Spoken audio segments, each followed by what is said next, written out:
ముఖ్యమంత్రి గౌరవనీయులు జగన్మోహన్ రెడ్డి గారు పిలుపు మేరకు వైసీపీ పార్టీలోకి చేరడానికి నిర్ణయం తీసుకున్నానండి. 14వ తేదీ ఉదయం స్టార్ట్ అవుతానండి. ఈవినింగ్ 4 to 6 మధ్యన పార్టీలో జాయిన్ అవ్వడానికి వెళ్తున్నానండి. అయ్యా, ఆ విషయం మీ ద్వారా నన్ను అభిమానించే వాళ్ళందరికీ తెలియపరచమని కోరుకుంటున్నానండి. అయ్యా, 14వ తారీఖు అండి, ఉదయం 8-9 మధ్య స్టార్ట్ అవుతానండి. ఈవినింగ్ 4 to 6 మధ్యని సంవత్సరంలో పార్టీలో చేరుతానండి.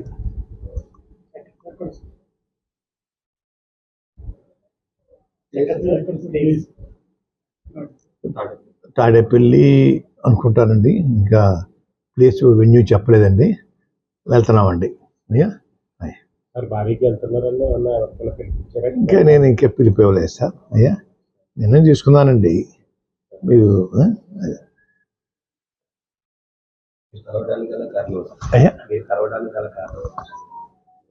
అంటే వారి పిలుపు మిథున్ రెడ్డి గారి ద్వారాను, కాకినాడ ఎమ్మెల్యే చంద్రశేఖర్ గారి ద్వారాను, గీత గారి ద్వారా,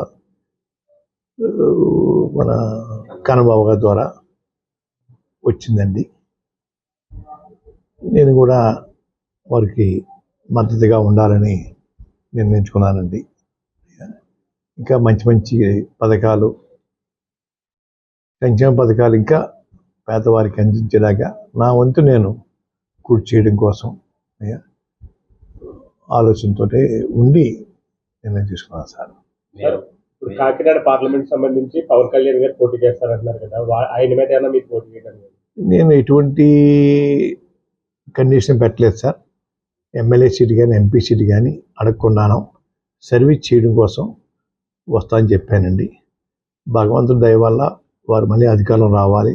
వచ్చిన తర్వాత వారు ఏదైనా ఇస్తే తీసుకోవడానికి సుముఖంగా ఉన్నాను తప్ప ఇప్పుడు మాత్రం ఎటువంటి సీటు నాకు కానీ నా కుమారుడు కానీ అడిగే ఉద్దేశం పెట్టుకోలేదండి.